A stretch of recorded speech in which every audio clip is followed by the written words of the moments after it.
아멘. 주님을 찬양합니다. 네. 날씨가 어제 비가 왔었는데 맑게 개인 세미나 하기에 아주 좋은 날씨가 되었습니다. 이런 좋은 날씨에 또 주님을 청명한 하늘 안에서 누릴 수 있기를 원합니다. 함께 기도하겠습니다. 주 예수님, 우리의 존재를 열어드립니다. 우리 안에서 더 자유를 얻으시고 풍성한 공급을 우리 마음에 부어주시옵소서. 우리의 구원받은 목표가 무엇이며 교회 생활의 목표가 무엇인지 우리에게 더욱 계시하여 주시기를 원합니다. 우리는 아직 얻은 줄로 여기지 않고 도달했다고도 여기지 않습니다. 뒤에 있는 것들을 다 잊어버리고 앞에 있는 것들을 향하여 그리고 위로부터 부르신 상을 얻기 위하여 앞으로 전진하고 추구하는 자가 되기를 원합니다. 당신을 추구하는 우리의 표준이 점점 더 높아질 수 있기를 원합니다. 당신이 아닌 것에서 당신이 아닌 것에 힘과 에너지와 역량을 사용하지 않도록 당신에 대한 참 가치와 고배로움이 우리에게 더 계시되기를 원합니다. 우주 안의 모든 참된 것들의 실제이신 당신의 이름과 인격 안에서 기도드립니다. 아멘. 자, 빌립보서 메시지 12번째 메시지에 왔습니다. 제목을 한번 같이 선포해 보면 좋겠습니다. 그리스도를 추구함으로 그분을 얻음. 같은 생각을 갖고 같은 규칙에 의해 행함. 아멘. 제목 안에서 이제 로마 숫자 1, 2번으로 이제 나눠졌는데요. 로마 숫자 1번은 그리스도를 추구함으로 그분을 얻는 것입니다. 그리고 2번은 같은 생각을 갖고 같은 규칙에 행하는 것을 말하고 있습니다. 성경 중에 가장 기쁨이 넘치는 책이 아마 빌립보서일 것입니다. 바울이 감옥에 있었지만 그 감옥 안에서의 환경과 고난을 자기의 생각 안에 염두에 두지 않고 여전히 주님 안에서의 기쁨을 유지하면서 찬양과 감사가 넘쳤다는 것은 아주 수준이 높은 책이죠. 수준 높은 그러한 체험을 우리에게 보여주고 있습니다. 비슷한 것이 이제 최근에 가장 근자의 워치마니 형제님이 감옥에 있었을 때에 이제 밖에 있는 분에게 편지를 보냈을 때 그분이 한 말이 똑같은 말이 있습니다. 나는 여전히 기쁨을 유지하고 있습니다.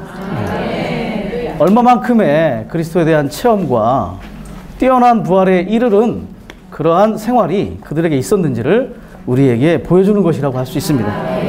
정말 우리에게 놀라운 본이 있음을 감사합니다.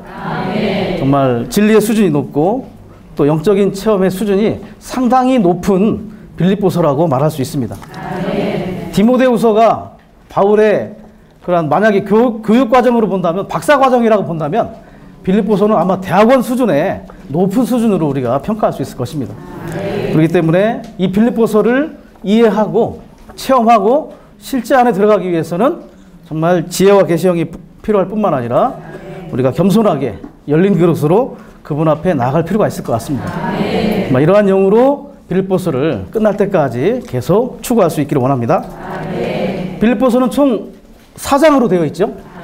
1장은 주로 생활에 관한 부분입니다. 그리스도를 표현하고 확대하는 생활에 대해서 얘기하고 있죠. 2장은 본이신 그리스도, 그러한 것들을 우리 가운데서 실제적으로 나타나려면 본이 있어야 하거든요. 그 본이 바로 그리스도 그분 자신임을 보여주고 있습니다. 세 번째 3장은 목표와 상, 그리고 네 번째 4장이 능력과 비결입니다. 1장과 2장은 도입 부분으로서 이제 서론에 해당할 것이고 3장이 본론이죠. 그래서 빌립보서에서 가장 고봉이라고 말한다면 3장일 것입니다. 그리고 4장은 결론에 해당이 되겠죠. 고봉인 3장 중에서 가장 핵심 포인트가 뭐냐면 아까 전 시간에도 교통을 했지만 3장 10절에 있는 그리스도의 죽음의 형상과 같은 형상이 되는 것. 그것이 빌립보서를 이해하고 추구하고 체험하는 데 있어서 가장 키포인트라고 할 수 있습니다. 그래서 우리는 이러한 빌립보서에 대한 개괄적인 이해뿐만 아니라 실제적으로 그 안에서 어떠한 내용들이 담겨져 있는지 살펴볼 수 있기를 원합니다. 자, 로마서 1번입니다. 그리스도를 추구함으로 그분을 얻음. 성경을 따라서 본다면 한 사람에게 두 가지 목표가 있다고 말합니다. 워시마니 형제님이 말한 건데요. 죄인이었을 때의 목표는 무엇일까요? 구원받는 것이 목표죠. 그죠? 예. 물론 이런 거를 생각 안 하는 사람들은 그런 목표도 없습니다. 그렇지만 우리가 구원을 받고 주님 안에 들어와 보니까 이방인이었을 때는, 죄인이었을 때 그들의 최대의 목표는 뭐냐면 구원받는 것이에요. 그리고 구원을 받은 이후에 믿는 지가 되었다면 또 하나의 목표가 있어야 돼요. 그 목표가 무엇이냐면 오늘 다루게 될 상을 얻는 거예요. 예전에 그런 얘기를 했죠. 기왕이 태어나려면 사람으로 태어나야 하고, 사람으로 태어났다면 그리스도인이 되어야 하고, 그리스도인이 되었다면 이기는 자가 될 필요가 있다. 예. 점점 우리의 목표가 상향 조정, 업그레이드 될 필요가 있다는 거죠. 예. 구원은 생명과 관련이 있습니다. 상은 무엇과 관련이 있냐면 생활과 관련이 있어요. 예. 생명은 법리적인 구속과 유기적인 구원 안에서, 법리적인 구속은 하나님께서 우리를 위해서 성취하신 것, 그리고 유기적인 구원은 그분이 우리 안에 이 생명을 분배하심으로, 그죠? 그래서 하나님의 생명을 통하여 우리는 구원받을 수 있는 거죠. 생활이라는 것은 뭐냐면 거듭난 이후에 우리가 대가를 지불해서 자신의 생명을 죽음에 넘기고 얼마만큼 하나님의 생명을 살아냈는가, 얼마만큼 하나님을 표현하고 확대하는 생활이 우리 가운데 나타났는가, 이것이 관건이라는 겁니다. 그래서 구원받는 거는 그냥 하나님을 믿으면 됩니다. 우리의 영을 열어서 하나님을 영접하면 되는 거죠. 그렇지만 상은 우리에게 대가의 지불을 요구하는 것입니다. 그래서 오늘 빌립보서 3장에서는 이러한 대가 지불을 통하여 그분이 우리에게 정해주신 표대와 상을 향하여 우리가 달리고 경주해야 된다는 것을 강조해주고 있는 거죠.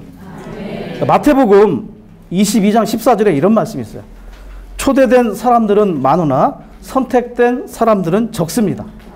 초대되었다는 것은 죄인이 구원을 받아들이는 것입니다. 선택되는 것은 믿는 이가 보상을 받는 문제죠. 많은 사람들이 초대되지만 사실 소수만이 이 선택되어 보상을 얻는다는 것을 우리는 반드시 깨달을 필요가 있는 것입니다. 자, A번 한번 읽어보겠습니다. A번. 아직 아멘. 그 빌립보서 3장 12절에 이런 말씀이 있습니다. 내가 이미 획득하였다는 것도 아니고 이미 온전하게 되었다는 것도 아닙니다. 다만 그리스도 예수님께서 나를 붙잡으셨기 때문에 나 또한 그리스도를 붙잡으려고 힘을 다하여 추구하는 것입니다. 자, 온전하게 되었다는 것은 무슨 뜻이냐면 생명 안에서 성장하고 성숙하게 되었다는 의미를 가지고 있죠. 근데 바울은 자신을 생명에 있어서 성숙한 사람으로 여기지 않고 여전히 잘하고 있다고 여겼다는 거죠. 우리가 구원에 대한 확신을 갖는 것은 너무나 중요한 것입니다. 좋은 거죠. 그렇지만 자신의 생명이 어느 정도 자랐다고 생각을 한다면 사실은 그 사람은 아직 그의 분량에 이르지 못했다는 것을 반증해 준다고 볼 수 있습니다. 이 빌립보서는 주후 AD 64년에 쓰여졌어요. 바울이 회심한 지 26년째 이렇게 쓰여진 책이거든요. 디모데후서가 주후 AD 67년에 쓰여졌거든요. 3년 차이가 납니다. 마지막 서신과. 그래서 디모데후서에 바울이 뭐라 했냐면 나는 달려야 할 길을 다 달렸습니다. 이렇게 얘기했어요. 그의 사역의 마지막 단계에서 약 3년 차이밖에 안 나는 그 시기에도 여전히 바울은 아직 도달하지 못했다고 여겼다는 거죠. 예. 바울이 그러할진데 한참 우리가 어떻게 생명이 자랐다고 여길 수 있겠습니까? 예. 바울은 참으로 겸손했습니다. 바울은 거의 30년 동안 사역을 했거든요. 30년 동안 대도시에 30개의 교회를 세웠어요. 평균적으로 보면 1년에 하나의 교회를 개척했다고 볼 수 있는 거죠. 유사 이래, 교회사 이래 이러한 사역자는 없었습니다. 누구도 비교할 수 없는 그런 사역자였죠. 그의 복음 전파와 또 그는 하나님의 신약 경륜을 완성하는 사역을 했던 사람입니다. 어느 누구와도 비교할 수 없는 그런 사역을 했지만 그는 여전히 아직 도달하지 않았고 아직 추구하고 있고 아직 그리스도를 얻어야 한다고 말하고 있는 거죠. 바울의 완성하는 사역 놀랍죠? 요한은 보수하는 사역, 바울의 완성하는 사역이 있습니다. 완성하는 사역의 세 가지 혹시 기억나시면, 혹시 기억나시는 분? 바울의 완성하는 사역? 사구역 자매님들 생각나십니까? 안 나죠? 첫째, 내주하시는 그리스도. 두 번째, 모든 것을 포함하신 그리스도. 세 번째, 몸의 머리이신 그리스도. 그리고 우리는 그분의 몸인 교회입니다. 그는 30년 동안 이 놀라운 계시를 우리에게 해방해 준 걸 볼 수 있습니다. 그렇지만 여전히 그는 아직 도달하지 않았다고 여겼다는 거죠. 자, 우리도 동일한 그러한 영을 갖기 원합니다. 자, 2번 읽어보겠습니다. 바울은 놀랍게 그리스도를 체험하고 있으면서도 그리스도를 완전히 체험하거나 최고점까지 얻었다고 여기지 않았다. 그는 그리스도를 충만한 정도까지 얻는 목적을 향해 여전히 전진하고 있었다는 걸 볼 수 있습니다. 한마디로 말하면 현재에 만족하지 않았다는 거죠. 현재의 헌신, 현재의 봉사, 현재의 사역, 현재의 체험과 누림에 만족하지 않았다는 것이죠. 자, 누가 이기는 자이고 누가 실패한 자인가? 실패한 그리스도인의 99%는 다 현재에 만족하는 사람일 것입니다. 자, 우리는 주님이 다시 오실 때까지 아니면 주님 품에 갈 때까지 끊임없이 계속 전진하고 앞으로 달려가는 자들이 될 필요가 있는 것입니다. 자, 3번 읽어보겠습니다. 그리스도께서는 바울로 하여금 그분을 얻게 하려고 바울을 붙잡으셨다. 바울이 회심했을 때 첫 번째 그는 예수님께 붙잡힌 바 됐다는 거예요. 붙잡힌 바 되었다. 그리고 나서 그가 주님을 붙잡았습니다. 이유는 뭐냐면 주님이 바울을 붙잡은 이유는 그로 하여금 주님 자신을 얻도록. 그렇기 때문에 바울도 여전히 주님을 붙잡은 이유가 뭐냐면 그분으로 인하여 그분을 얻을 수 있기 위해서. 동일한 방식으로 우리도 주님께 붙잡힌 바 되었습니다. 그 이유는 우리로 하여금 그분을 얻게 하기 위해서. 그러면 우리는 어떻게 됩니까? 우리도 그분을 붙잡아야 되죠. 구약의 하박국이라는 그 용어의 뜻이 아시죠? 뭐죠? 예, 크게 얘기해 보십시오. 예, 하나는 끌어안다. 그리고 우리는 매달리는 거죠. 주님은 우리를 끌어안았고 우리는 그분을 매달려야 하는 것입니다. 그럴 때 그분으로부터 오는 그런 생명의 공급을 받을 수 있는 것이죠. 자, 우리가 그리스도를 얼마나 소유하고 누렸느냐에 따라서 우리의 생명의 성장과 영적인 그 성장의 측정이 결정될 수 있을 것입니다. 바울은 매일매일의 목적이 그리스도를 얻는 것이었습니다. 옥중에 있으면서도 여전히 그리스도를 얻기 위하여 힘을 다하여 그분을 추구하고 있었다는 것이 우리에게 좋은 본으로 오늘날 우리에게 나타나기를 원합니다. 우리도 우리의 유일한 목표는 그리스도를 추구하고 그분을 붙잡고가 먼저죠. 붙잡고 추구하고 얻는 것이어야 됩니다. 우리의 유일한 목표는 그리스도를 붙잡고 추구하고 얻는 것이어야 한다.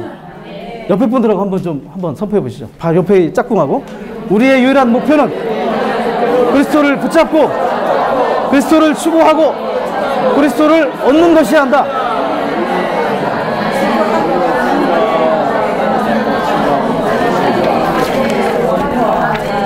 자, 누가 한번 일어나서 한번 해보시겠습니까? 누가 한번 일어나 보시죠. 우리의 유일한 목표는 그리스도를 붙잡고 추구하고 얻는 것이어야 한다. 자, 누가 한번 일어나 보시죠. 우리의 목표는 그리스도를 추구하고 그리스도를 얻고 얻는 것이어야 한다. 자, 제가 선물 하나 드리겠습니다. 자, 제가 괜히 시키겠습니까? 강의 중에 강사말을 잘 들으면 떡은 안 나오지만 많이 추구하시라고 형광펜 싼 거 하나 사드렸습니다. 계속 추구하기 원합니다. 자, B번 추구하는 길. 자, 추구라는 말의 뜻은 뭐죠? 헬라어로 많이 아실 겁니다. 추구는 핍박하다라는 뜻을 가지고 있죠. 자, 뜻은 뭐냐면 괴롭혀서 가지 못하게 하거나 놓아주지 않고 계속 따라가는 것. 괴롭혀가지고 그 사람을 가지 못하게 하고 놓아주지 않고 계속 따라다니는 것. 어떤 단어가 생각나세요? 뭔가 집착하는 것 같죠, 그죠? 네, 질퍽거린다. 예, 그건 조금 그렇고, 그리스도께 집착하는 겁니다. 우리는 그리스도를 핍박할 필요가 있어요. 추구한다는 것은 무언가에 초점이 있는 것이고, 추구하는 그것에 의해 움직이고 행하는 것이고, 추구하는 그것에 의해 힘을 얻는 것이다. 무엇을 추구하고 계십니까? 그 추구하는 것에 우리의 초점이 있죠. 그 추구하는 것을 위하여 우리가 움직이고 행하고 있어요. 그리고 그것을 생각하면 기분이 좋고 뭔가 막 그 힘이 나는 거죠. 예. 혹시 사랑하는 남편, 사랑하는 아내를 추구한다면 아내는 막 보고 싶은 거죠. 그죠? 그 사랑하는 사람을 보고 싶고, 예. 그 사람에 의해서 그 사람이 좋아하는 것에 움직이고 행하게 되고, 그를 보면 힘을 얻고, 그렇죠? 네. 대답이 좀 시원치 않습니다. 어쨌든. 왜냐하면 우리의 배우자가 그리스도이시기 때문에, 그죠? 그분께 초점이 있고, 그분에 의해 움직이고 행하고, 그분을 생각하면 힘이 나고, 예, 그런 것이 바로 추구하는 것입니다. 바울은 회심하기 전에는 그리스도를 핍박했는데 어떻게 핍박하면 소극적인 방면에서, 그렇죠? 몸의 지체들을 핍박함으로 머리이신 그리스도를 소극적인 방면에 핍박을 했습니다. 그러나 회심한 이후로는 적극적인 방면으로 그분으로부터는 공급을 얻기 위하여 그리스도를 추구하려고 핍박한 걸 볼 수 있습니다. 예, 우리도 우리의 힘과 역량과 온 존재가 그리스도를 추구하기 위하여 완전히 더 소모될 수 있기를 원합니다. 자, 1번 읽어보겠습니다. 그리스도를 추구하는 길에서 첫 번째면은 우리 자신이 아직 아멘, 맞습니다. 앞서서 본 것과 비슷한 것입니다. 바울과 같은 태도를 우리가 지녀야죠. 현재에 만족하지 말고 조금 더 충만한 정도까지 그분을 얻기 위하여 그분을 추구할 필요가 있습니다. 자, 2번 읽어보겠습니다. 그리스도를 추구하는 길에서 두 번째는 뒤에 있는 것을 잊어버리고 앞에 있는 것을 향하여 힘을 다해 수고하는 것이다. 네, 좋은 중점입니다. 뒤에 것을 잊어버릴 필요가 있다. 지나간 나쁜 것들, 나쁜 기억들, 실패한 것들, 심지어 좋은 것들까지도, 어제 누린 것, 방금 누렸던 그리스도까지도 다 비워드릴 필요가 있다는 거죠. 바울에게 있어서의 뒤에 것은 두 가지가 있었어요. 첫 번째는 유대교 안에서의 체험이 있었습니다. 두 번째는 그리스도에 대한 과거의 체험 안에 머무르는 것. 유대교 안에서 그는 정말 뛰어난 사람이었어요. 히브리인 중에 히브리인이고 바리새인이었고 가말리알이라는 문화생, 그 수하의 문화생이었고, 소위 말하면 유대교의 기득권층에 속한 사람이었어요. 그렇지만 그러한 유대교의 체험들이 그리스도를 더욱 추구하는데 방해가 된다고 여겼다는 거죠. 그리고 그는 그리스도에 대한 26년 동안의 그 교회 생활 안에서 그리스도에 대한 과거의 체험들 안에도 머무르지 않았다는 것입니다. 과거의 체험들이 앞으로의 계시와 이상과 영적인 체험에 방해가 된다고 여기는 거죠. 우리도 동일합니다. 우리에게 더욱 전진된 영적인 체험, 더 전진된 계시와 이상에 가장 방해가 되는 것은 세상이나 물질, 건강, 축복, 육체, 자아 이런 것들이 아니라 사실은 바로 전에 우리가 보았던 계시와 이상, 바로 전에 체험했던 영적인 체험들이 가장 큰 방해가 된다는 것을 우리는 깨달을 필요가 있습니다. 교회사가 이걸 증명하고 있죠. 루터의 종교개혁 이후에 많은 주님의 종들과 교단들이 나타났습니다. 문제는 뭐냐면 그 시대에 보여주셨던 그 계시와 이상 안에 머물러 있다는 것이 그들이 전진하는데 가장 발목을 잡는 이유였다는 것입니다. 그리고 루터 이후에 16세기에서 18세기는 그렇기 때문에 전진의 템포가 아주 느리게 전진이 됩니다. 그렇지만 19세기 이후에 브레드런 형제회 이후로는 이 전진이 빠르게 진행되고 있죠. 형제회는 정말 놀라운 일을 했습니다. 지금 우리가 추구하고 있는 진리의 80% 이상이 다 형제회에서 본 계시들입니다. 그리고 우리가 실행하는 것들, 주회상 집회에서 아들 그리스도를 먼저 찬양하고 경배하고 아버지를 경배하는 순서, 이런 것들도 형제회에서 배운 거예요. 그리고 우리가 장로를 responsible brother, 책임 형제라고 말하는 것도 형제회에서 쓰던 말입니다. 그리고 우리가 오늘의 양식의 교제를 쓰는 것도 모라비안 형제회 때부터 시작이 됐어요. 정말 놀라운 일들이 많았죠. 존 넬슨 다비와 같이 뛰어난 교사들이 있었습니다. 그렇지만 지금은 21세기라는 거죠. 지금 주님이 움직이시고 우리에게 보여주시는 계시와 이상에 따라서 우리는 더 전진할 필요가 있다는 것입니다. 한국의 개혁신학의 기초는 바로 칼빈 신학, 켈빈 신학이라고 할 수 있는데, 언제적 켈빈 신학입니까? 벌써 몇백 년이 지났는데 여전히 그것을 붙잡고 있으면 되겠습니까? 지금은 21세기 주님이 다시 오시는 것을 예비하는 그러한 계시와 이상 안에서 우리는 뒤에 것을 다 잊어버릴 필요가 있습니다. 어제 누린 것도 잊어버려야 하고 지난주에 누린 것 다 잊어버릴 필요가 있습니다. 계속 비워드림으로 우리는 주님이 움직이시는 방향 안에 계속 전진할 필요가 있습니다. 1984년에 하나님께서 정하신 길에 대한 그런 이상을 주셨죠. 생, 양, 교, 권. 그리고 10년 후에 이제 또 한 번의 터닝 포인트가 있습니다. 이제는 이기는 자를 산출하는 주님의 부담이 있는 거죠. 이상, 생활, 사역. 이상이라는 것은 신성한 계시의 보봉. 생활은 하나님 사람의 생활을 삶. 그리고 사역은 하나님을 따라 목양하는 것입니다. 이제 주님의 부담은 이기는 자를 얻는 데 부담이 있습니다. 우리는 반드시 이상을 봐야 하고 이상에 따른 생활이 나타나야 되죠. 그것만으로 부족하다는 거죠. 이제 활력그룹 동반자와 함께 복음을 전하고 기도하고 목양하고 그러므로 우리 안에 사역이 나타나야 된다는 것입니다. 우리는 주님의 움직이심에 더 긴밀히 추구함으로 말미암아 이기는 자들로 발견될 수 있기를 원합니다. 자, 뒤에 있는 것들은 이런 것들이고 앞에 있는 것은 무엇일까요? 앞에 있는 것은 한마디로 말하면 그리스도와 그분의 몸입니다. 이 그리스도 얼마나 놀랍습니까? 측량할 수 없는 풍성, 광대하고 놀라운 풍성을 지니신 그리스도, 그리고 그분의 몸된 교회가 바로 앞에 있는 것들입니다. 자, 이러한 그리스도에 대한 추구와 이러한 어둠이 있으려면 그분에 대한 보배로운 계시가 있어야 되겠죠. 자, 베드로전서에 보면 베드로가 뭐라 했냐면 보배로운 돌이신 그리스도라고 했어요. 그분이 보배라는 거예요. 바울도 고린도후서 4장 7절에 이 보배를 우리 질그릇인 우리 안에 담았다라고 얘기하는 거죠. 얼마나 그분을 보배로 여기고 가치 있게 여기느냐가 너무나 중요한 것입니다. 3장 7절과 8절에 보면 나에게 유익이 되었던 것을 그리스도 때문에 해로운 것으로 여긴다라는 여긴다. 영어로 여기 카운트가 뭡니까? 숫자를 세는 거죠. 자, 헬라어로는 헤게 오마이라는 단어가 있어요. 헤게 오마이. 자, 헬라어로는 헤게 오마이. 이게 무슨 뜻이냐면 수지 타산을 계산해 보다 이런 뜻입니다. 수학적인 덧셈 뺄셈이 있다는 거예요. 자, 우리가 수리력을 가지고 한번 계산해 볼 필요가 있다는 거죠.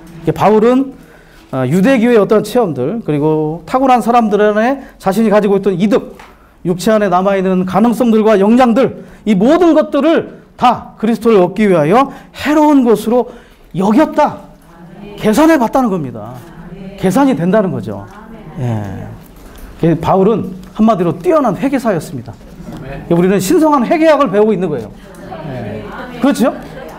우리는 지금 얼마나 그리스도가 우리에게 보배로운지, 그리고 그분을 추구하는데 무엇이 방해가 되고 무엇이 유익인지를 계산해 볼 수 있어야 돼요.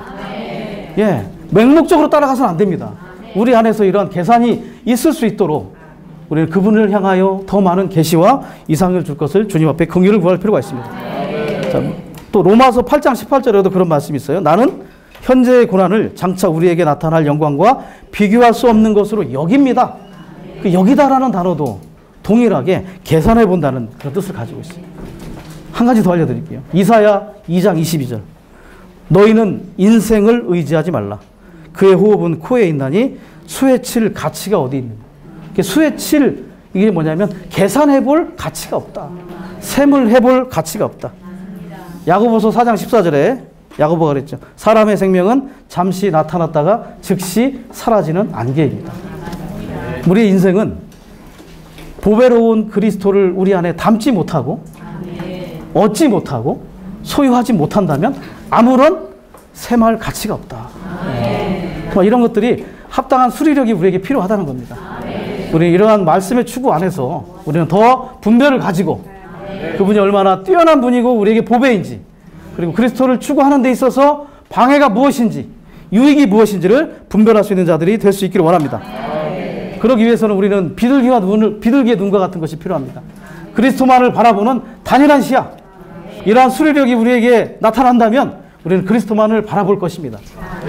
아가서에 보면 그 시야에 대한 세 가지가 있어요. 첫째는 준마, 말이죠. 두 번째는 비둘기. 그리고 세 번째는 7장에 나오는 헤스본 바드랍빔 말이 너무 어려워. 헤스본 바드랍빔 문 곁에 못 같고, 그녀의 눈이 그렇다는 거예요. 연못 같고. 말은요 눈이 크죠. 시야가 270도를 본대요. 그래서 경주하는 말은 이렇게 해줘야 돼요. 이렇게 안 그러면 가다가 딴 데로 갑니다. 처음에 우리가 그런 자들이었죠. 가다가 다른 게 좋은 게 보이면 가는 거죠. 그러다 점점 그분을 얻고 추구하다 보면 비둘기의 눈으로 그분만을 바라보는 비둘기. 미련하게 앞으로 가는 비둘기. 그러나 그것이 점점 더 깊어지면 연못과 같이 아주 깊은 통찰력을 갖는 그러한 시야를 소유하게 된다는 거죠. 우리의 시야가 점점 더 일직선으로 그리고 더 깊어지고 넓어질 수 있기를 원합니다. 우리가 주일날 주회상 집회를 해보면 어떻습니까? 주님에 대한 찬미와 감상에 대한 그 표현, 기도가 충분합니까? 어떤 때는 좀 많이 부족하다는 느낌이 들죠. 그럼 뭐냐, 한 주간 그리스도에 대해서 본 것이 너무나 부족하고 그분에 대한 감상과 체험이 너무 부족하다는 겁니다. 우리는 피상적으로 시간을 보낼 때가 너무 많아요. 우리는 시간을 붙잡아서 주님의 이름을 부르고 말씀을 기도로 읽고 그분을 추구함으로 그분을 더 탁월한 방식으로 보고 감상해야 될 필요가 있습니다. 우리는 그러한 데 더 시간을 드릴 수 있기를 원합니다. 자, 10번 읽겠습니다. 위로 부르신 상을 위한 표대. 1번 위로 부르신 것은 하나님의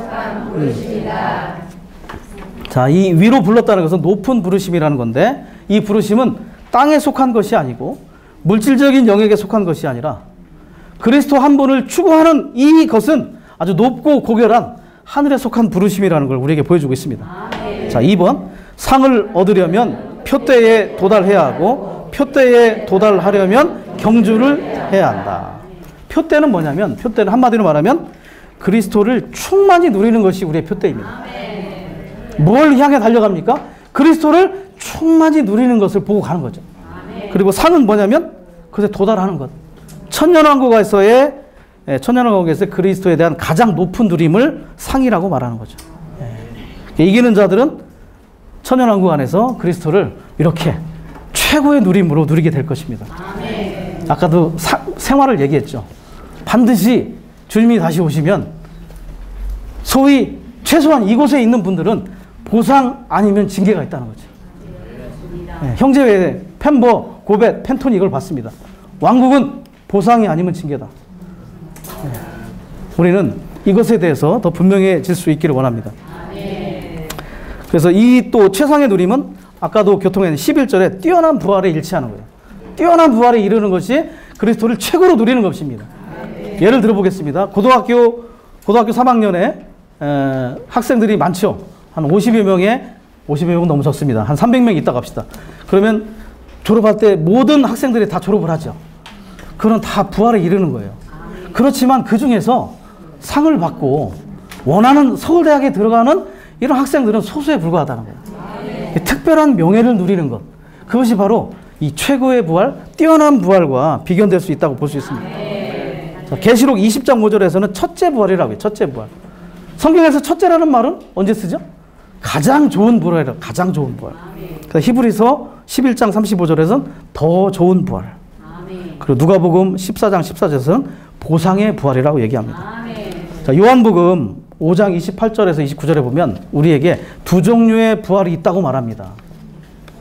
생명의 부활이 있고 심판의 부활이 있어요.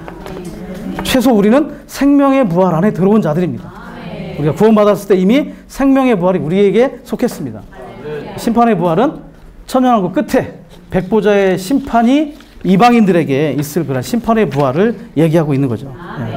생명의 부활을 체험한 사람들 중에 이 뛰어난 분기신, 뛰어난 부활이 나타날 것입니다. 그것의 관건은 어떻게 생활했는가, 어떻게 달렸고, 어떻게 경주했고, 어떻게 그리스도를 추구했고, 얼마만큼 자신에 속한 것들에 대해서 대가를 지불했느냐에 따라 달라질 것입니다. 대가가 지불되는 것이죠. 자, 잠이 오실까봐 제가 하나 이게 또 나오다 안 나오다. 이게 영어로 프라이즈라고 합니다. 프라이즈. 이게 상이죠. 뒤에 것은 프라이스. 대가입니다. 대가. 이 글자 하나 차이인데 하나는 상이고 하나는 대가죠. 프라이즈를 얻으려면 반드시 프라이스가 필요합니다. 뭔가 지불되는 게 있어야 돼요. 우리의 혼안에 있는 것들, 우리 자신에 속한 것들, 모든 것들이 하나하나 재해질 때 우리는 최고의 부활, 뛰어난 부활에 이르게 되는 사람들이 될 것입니다. 자, 이러한 뛰어난 부활은 3장 10절에 나오는 그리스도의 죽음과 같은 형상을 이루는 것과 너무나 밀접한 관계가 있습니다. 대가가 지불된다는 것은 한 단계 한 단계 우리가 그분의 죽음의 형상이라는 건 틀과 같아요. 마치 그 붕어빵 틀이 있죠. 붕어빵을 만들기 위해서 반죽을 그 안에 넣는 것과 같이 죽음의 틀 안에 우리 자신이 들어가는 겁니다. 죽음의 틀 안에 들어갔습니까? 침례 안 받으신 분들, 우리 침례 받을 때 그리스도 안에 잠길 때 이 죽음의 틀 안에 들어갔습니다. 근데 문제는 뭐예요? 자꾸 나오는 거예요. 들어가 가만히 있으면 최고의 붕어빵이 나올 수 있는데 자꾸 막 나오기 때문에 이 붕어빵이 이상해지는 거죠. 그래서 우리는 틀 안에 머무를 필요가 있죠. 부활 생명에 의해, 부활 능력을 통하여 이 죽음의 틀 안에서 우리는 우리 자신이 또 변화될 필요가 있습니다. 거듭날 때 영이 부활했고요. 혼은 계속해서 이렇게 부활되어 가고 있습니다. 마지막 때에 우리의 몸도 이 뛰어난 부활에 함께 이르게 될 것입니다. 빌립보서가, 그래서 빌립보 3장이 빌립보서 중에서 가장 고봉이고 그 중에 열쇠가 바로 이 죽음의 틀, 죽음의 형상에 이르는 것입니다. 타고난 사람의 생명이 점점 재해지고 하나님의 부활 생명이 점점 나타나서 확대되고 번성하고 표현되는 것. 이것이 뛰어난 부활에 이르는 사람들이 사는 생활일 것입니다. 자, 이 죽음의 틀의 모형이 어디냐면 요한복음 12장 24절. 아시죠? 한 알의 밀이 땅에 떨어져 죽지 아니하면 한 알 그대로 있고 죽으면 많은 열매를 내는 것입니다. 그분이 사셨던 하나님이신 그리스도께서 33년 반 동안 이 땅에 사셨던 그 죽음의 틀의 생활, 그 생활이 그 죽음의 틀의 모형이라는 거죠. 많은 밀알들도 동일하게 이 하나의 밀과 동일한 이 죽음의 틀 안에서 자기 자신의 대가를 지불할 뿐만 아니라 부활 생명이 더 번성되어 다른 이들에게 흘러갈 필요가 있다는 것입니다. 네. 네. 우리는 이러한 죽음의 틀이 오늘 우리 가운데 있다는 거죠. 침례 받을 때 이미 죽음의 틀 안에 들어갔습니다. 우리는 이 죽음의 틀 안에 머무는 것을 더 배울 필요가 있습니다. 이러한 사람을 통하여 부활 생명이 다른 이들에게 흘러갈 수 있죠. 고린도후서 4장 12절에 말하는 것처럼 죽음은 우리 안에서 역사하고 생명은 여러분 안에서 역사합니다. 예. 이게 바로 뛰어난 부활에 이르는 길입니다. 이기는 자의 길이고 어린 양이 어디로 인도하든지 그 길을 따라갔던 자들의 길이고, 예. 예. 어린 양이 어디로 인도하든지, 예. 이게 사내아의 길이고 첫 열매가 되는 길입니다. 예. 주님이 어디로 인도하든지 따라가는 자들을 안 했어요. 그리스도가 어디로 인도하든지 따라가는 자들이라고 안 했다는 거죠. 어린 양은 십자가에 못 박혀 죽임당하신 분. 이 길은 그래서 죽음당하는 길입니다. 죽지 않고 갈 수 없는 길. 그래서 좁은 길이고, 그러나 이 길 안에서 신실하다면 그 사람을 통하여 부활 생명이 다른 이들에게 흘러가게 될 것입니다. 마태복음 16장 24절에 그랬어요. 누구든지 나를 따라오려거든 자기를 부인하고 자기 십자가를 지고, 따라오려거든 주님이 간 길을 따라가려면 자기는 부인하고 십자가를 지고 따라가야 된다는 거죠. 구약의 여호수아에서 보면 제사장들이 법궤를 메고 요단강을 먼저 들어갑니다. 그리고 나서 모든 백성들이 요단강을 통과할 때까지 기다리고 있죠. 그리고 다 통과한 뒤에 마지막에 나옵니다. 맨 먼저 들어갔다가 맨 마지막에 어깨에는 하나님의 간증인 법궤가 있고, 자신은 죽음 안에 있고 모든 백성들이 죽음을 통과하여 부활 안에 들어갈 때까지, 그것이 바로 이러한 길인 거죠. 법궤를 맸다는 것은 자신은 죽음 안에 있지만 하나님의 간증은 위로 높이는 그런 행위를 했다는 걸 볼 수 있습니다. 이러한 뛰어난 부활에 이르는 것은 재창조에 속한 것을 죽음에 넘기고 부활 생명으로 적셔지고 조성돼서 다른 이들에게 부활 생명을 흘러내보내는 일을 하는 사람들. 우리가 그러한 사람이 될 뿐만 아니라 다른 이들이 그렇게 될 수 있도록 목양하고 가르칠 필요가 있는 거죠. 이것이 바로 일상생활 사역 중에 사역입니다. 우리가 그런 사람이 될 뿐만 아니라 다른 이들이 그렇게 생명을 흘러내보내는 사람들이 될 수 있도록 우리는 잘 목양해 줄 필요가 있는 것입니다.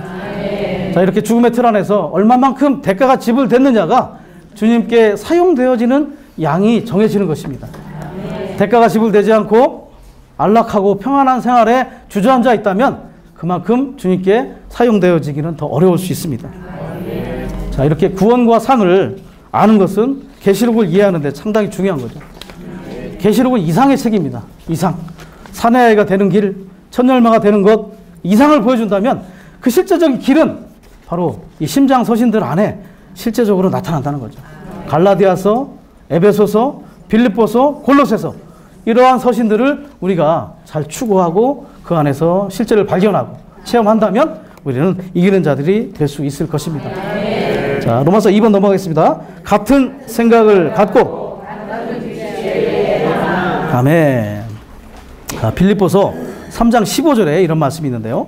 그러므로 누구든지 충분히 성장한 사람들은 이 일을 생각해야 합니다. 자, 첫 번째, 이 일을 생각한다는 것. 생각이라는 단어. 자, 빌립보의 성도들은 특히 빌립보서는 혼의 주도적인 부분인 생각에 대해서 많이 강조를 합니다. 그럼 뭘 얘기하냐면 빌립보 성도들이 영 안에서는 문제가 없었지만 혼 안에, 특별히 생각 안에 많은 문제들이 있었다. 그래서 그리스도께서 혼 전체를 적시고 점유해서 혼 안에 하나 되는 것이 너무나 필요했지만 그렇지 못했다는 거죠. 대표적인 두 사람이 있었어요.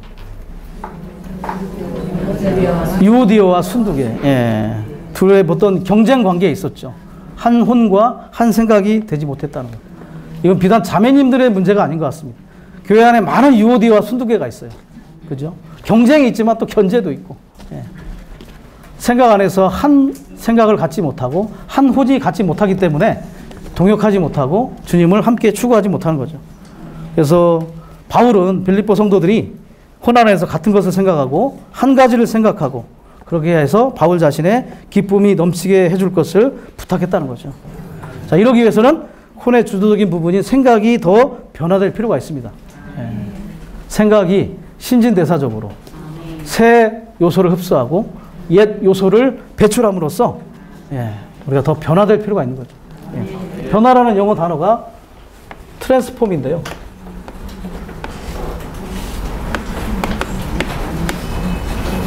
이 트랜스라는 단어가 이렇게 사용됩니다. 트랜스는 영역으로 옮기는 겁니다. 예. 영역으로 옮기는 겁니다. 이삿짐 센터 이름 뭐 아시죠? 트랜스 무빙, 쌍마 트랜스 다 이게 이사하는 거예요. 뭐 쌍마 트랜스와 저는 직접 관련은 없습니다. 뭐 그냥 생각. 이사하는 거예요. 이사. 영역이 옮겨지는 거예요. 우리의 생각이 물질, 건강, 축복, 나 자신에 속한 것들에서 점점 그분으로 적셔지면 삼위일 하나님으로 그분 안으로 점점 영역이 옮겨지는 거죠. 점점 생각이 바뀌는 거예요. 우리는 그렇게 변화될 필요가 있다는 것입니다.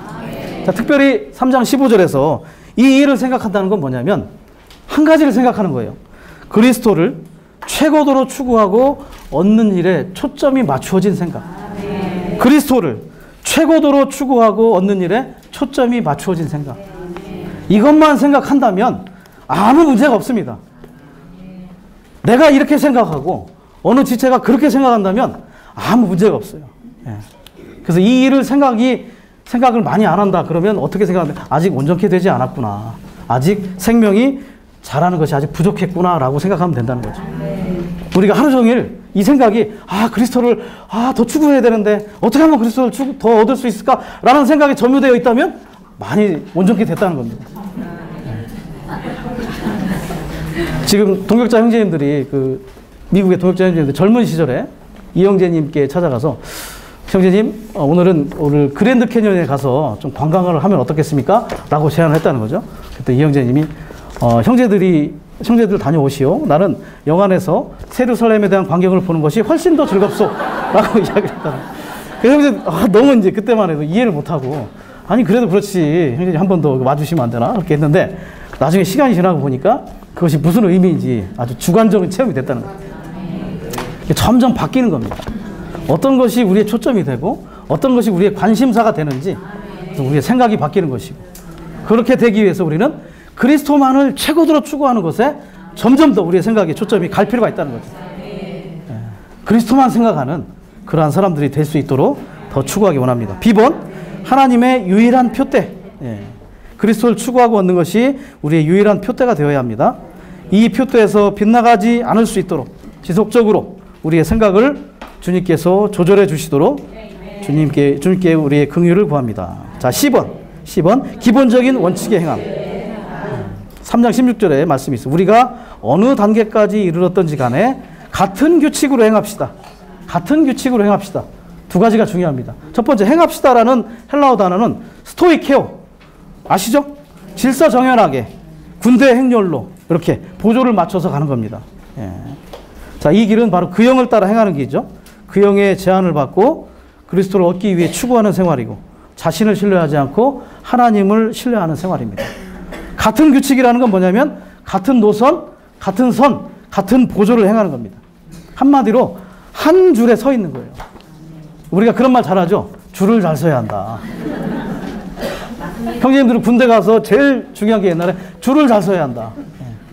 어떤 분이 그러시더라고요. 잠깐 화장실에 갔다 왔는데, 자대 배치 받을 때 잠깐 화장실에 갔다 왔더니 자기가 배치 받은 부대가 가버렸어요. 그래서 너 거기서 뭐 하는 거야? 그래서 아무 데나 가서 줄을 섰어요. 키는 저하고 비슷한데 특수부대에 나오신 거예요. 전혀 그곳에 될 일이 아닌데 나중에 줄을 잘못 서가지고 편한 보직을 보다 특수부대 갔다. 줄을 잘 서야 됩니다. 이 줄이 어디에 있냐면 바울이 간 줄입니다. 바울이 의의 본이기 때문에 경주를 하려면 본이 있어야 됩니다. 앞에서 달려간 사람의 본을 따라가야 되거든. 바울이 우리의 본입니다. 그리스도를 추구했던 그의 태도가 우리의 본이 되고 그것이 우리의 규칙이 되고 그가 갔던 길이 우리의 노선과 같은 그런 라인 안에 있다는 것. 그래서 우리는 바울의 본을 따라서 위에서부터 부르신 상을 얻기 위하여 계속해서 경주하고 달리는 자들이 될 수 있기를 원합니다. 자, D번 그리스도를 추구함. 1번 읽어보겠습니다. 그리스도인의 생활의 기본적이고도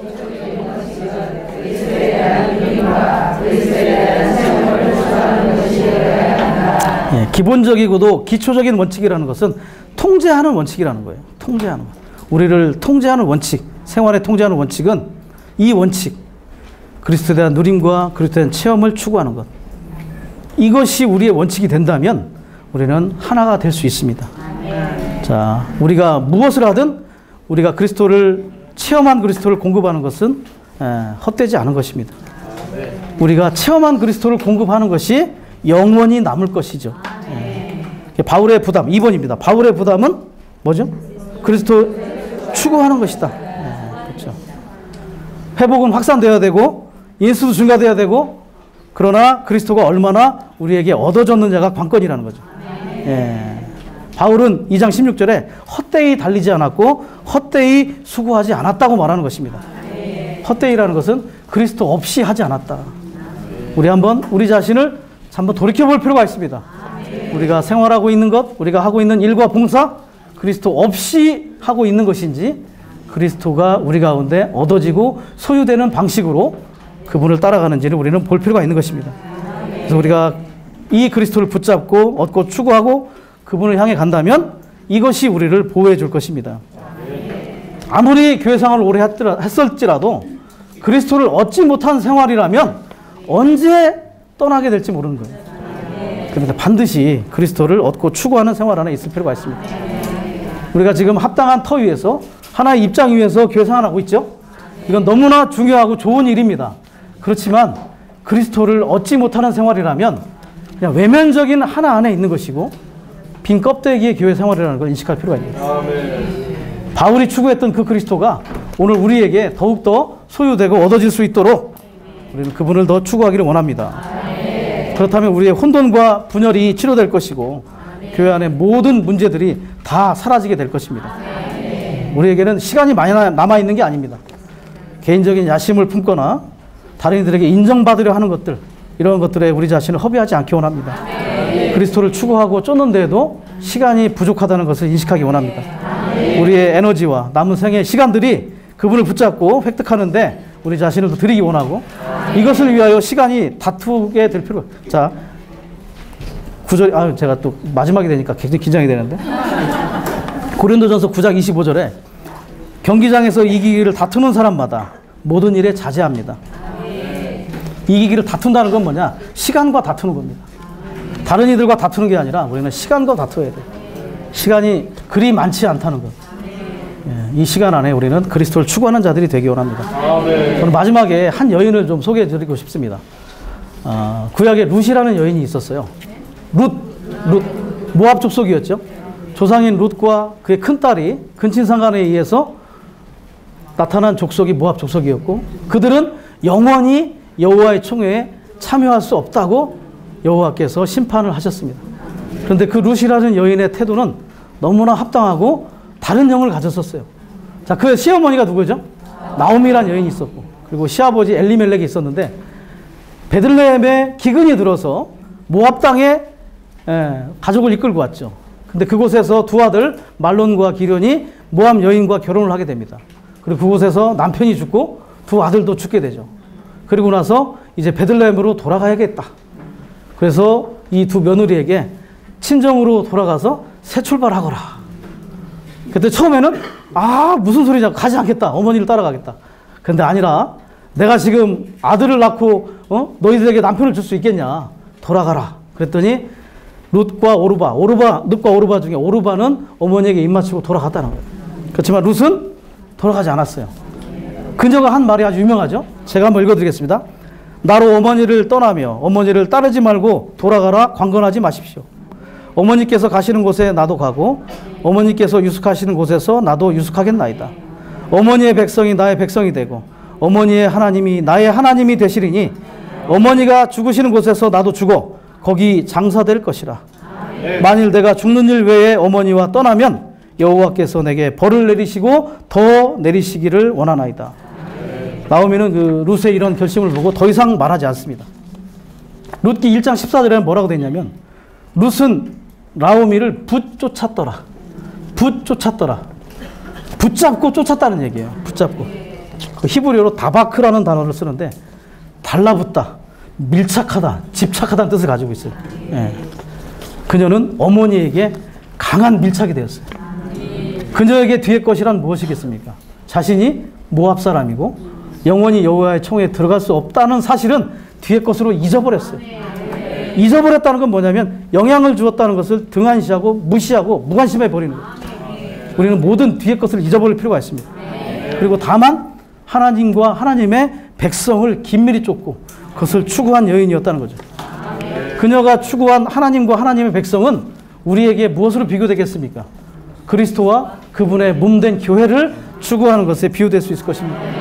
그리고 베들레헴에 돌아가서 근족인 보아스와 결혼하고 그리스도의 계보를 잇는 후대에 영원히 이름이 기록되는 그러한 여인이 되었다는 거죠.